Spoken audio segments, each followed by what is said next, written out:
terus dibagi dengan input 7. Berarti 205 dibagi 7. Pakai kalkulator dapat berapa?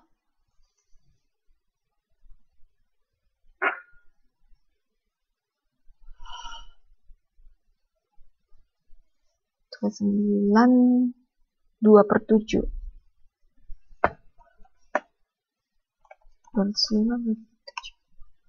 29 2/7 atau disernakan 29. Oke, jadi bisa dijawab ini pertanyaannya. Artinya ini jadi apabila penggunaan inputnya itu 7 unit, setiap unit input digunakan untuk menghasilkan rata-rata 29 unit output. Jadi dari misalnya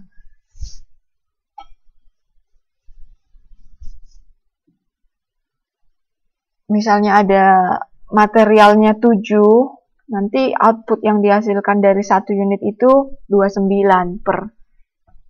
Jadi kalau kita tambah misalnya kita buat inputnya 8, berarti outputnya itu 205 ditambah 29 lagi. Kira-kira gitu ya. Oke. Istirahat dulu atau gimana? Jadi kegiatan belajar 1 kira-kira yang dibahas itu, dan saya harap kalian udah bisa tahu, bisa buat catatan kecilnya dan udah paham rumusnya, dan udah bisa pakai rumus untuk mengerjakan soal. Oke. Aku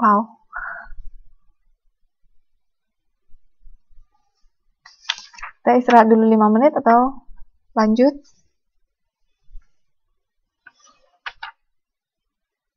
Suara yang lain mana? Ini masih 9 orang, 2 lagi mana nih?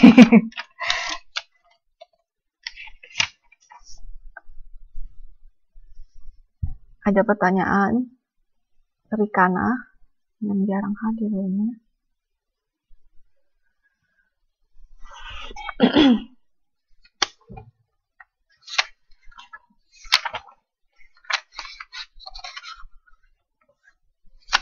Nggak ada, kita lanjut.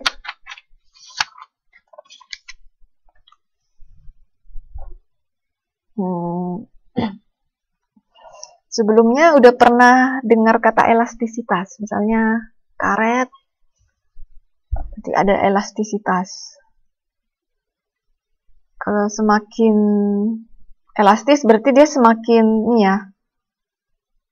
semakin fleksibel ya.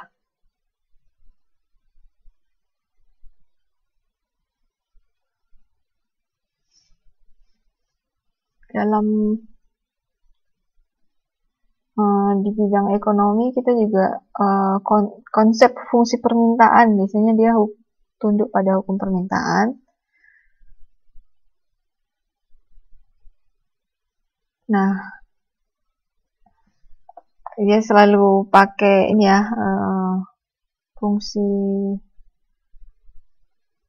fungsinya selalu negatif. Kalau di modul jelasin tingkat intensitas perubahan jumlah barang yang diminta konsumen akibat adanya perubahan harga berbeda-beda tergantung dari bentuk fungsi permintaannya. Ingat, fungsi permintaan berarti dan tingkat harga yang sedang berlaku. Jadi nggak selamanya perubahan misalnya permintaan konsumen itu dengan misalnya perubahan harganya. Misalnya seperti rokok ya, misalnya harganya naik 2 kali lipat. Tapi kalau misalnya permintaannya nggak langsung drastis jatuh, karena perokok kan dia tetap butuh. Misalnya tetap harus beli rokok. Jadi dia tidak terlalu, misalnya harganya naik, tetap beli. Nah, tidak langsung menurunkan permintaan konsumen atas produk tersebut. Nah, itu biasanya berbeda-beda. Coba dibandingkan dengan kalau misalnya handphone naik 2 kali lipat, orang pasti nggak mau beli ya. Mungkin karena handphone, atau mungkin bagi sebagian orang itu termasuk barang mewah. Jadi kalau dia barangnya naik, otomatis orang nggak mau beli. Ada juga misalnya kalau beras, tetap beras misalnya naik jadi 2 kali lipat. Kalau karena kita butuh, biasanya tetap permintaannya tetap nggak terlalu nurun drastis. Nah, itu tingkat perubahannya itu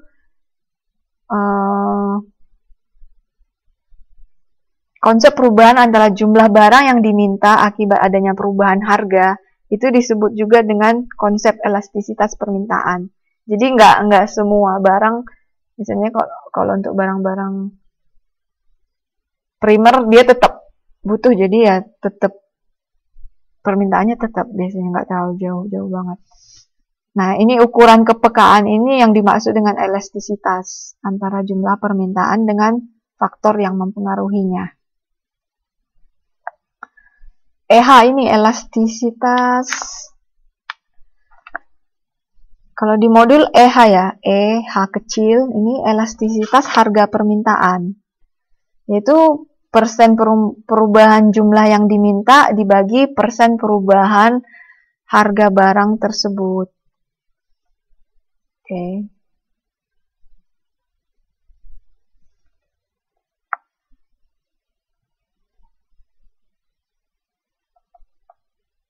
Tapi indeks H ini juga bisa dipakai untuk keperluan lain, misalnya elastisitas silang, elastisitas pendapatan, elastisitas impor, elastisitas produksi, dan sebagainya. Tapi kita di sini membicarakan antara elastisitas permintaan, pendapatan, dan hanya kita bicarakan elastisitas permintaan dan pendapatan. Elastisitas pendapatan ini bisa disebut juga dengan elastisitas harga. EP ya, kepanjang. EP, ini EP, elastisitas permintaan, ini elastisitas harga permintaan. Oke.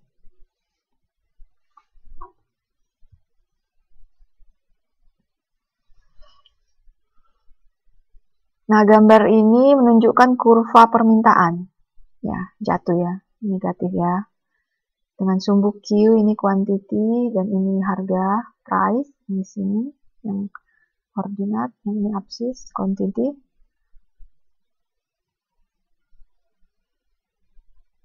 Garis ini fungsi garis permintaan konsumen, menunjukkan jumlah yang barang diminta. Jumlah barang yang diminta akan menurun kalau harganya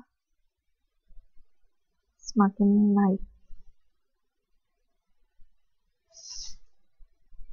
Benar nggak?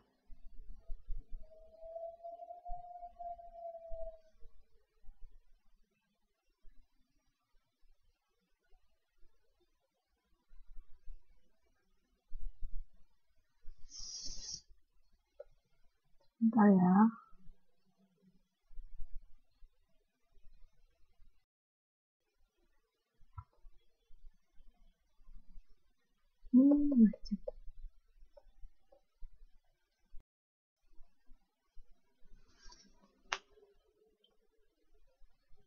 Contoh pajaknya 3, P-nya 2P dikurang 6.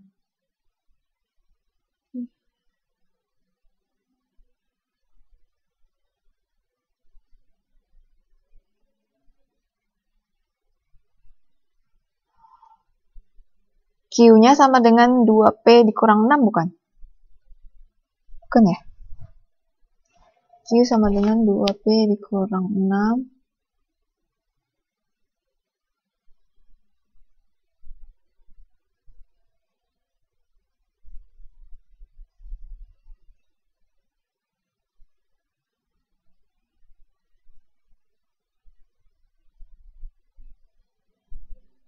Iya, karena kan pajak kan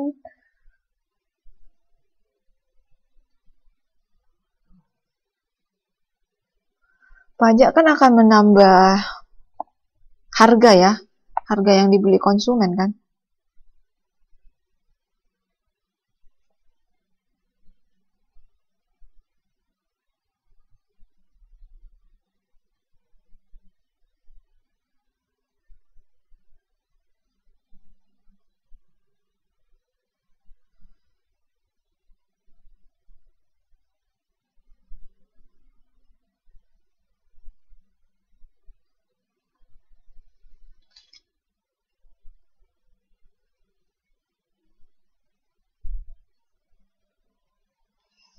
Kan yang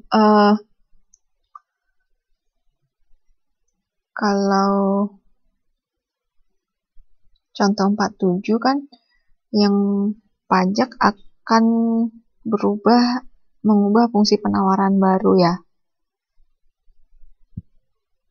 Q-nya ke atas kan.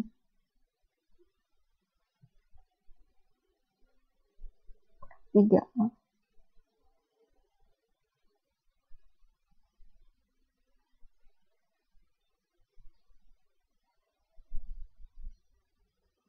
Dua P kurang 6. Iya. P kurang 6 ya.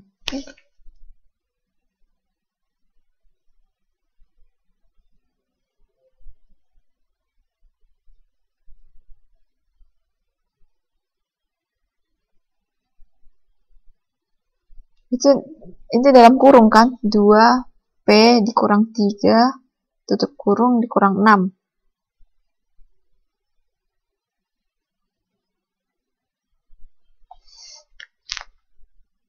Kurang ya.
Iya, fungsi penawaran kan tambah 3.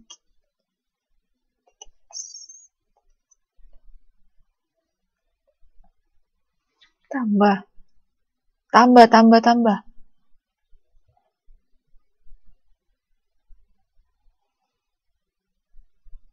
Di fungsi penawaran tambah.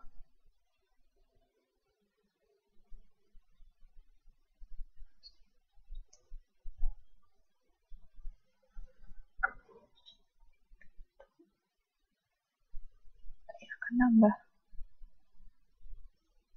P-nya akan nambah. Iya. Berarti nambah. Kalaunya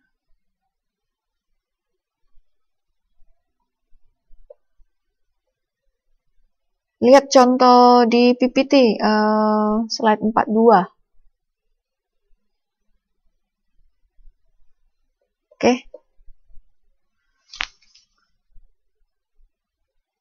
Oke. Oke, iya, nanti saya diinin ya. Kita lanjut aja dulu ini ya. Oke, ntar saya cek inbox FB.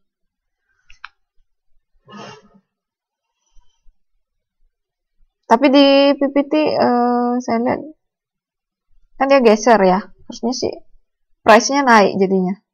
Nambah berarti. Kan ke atas.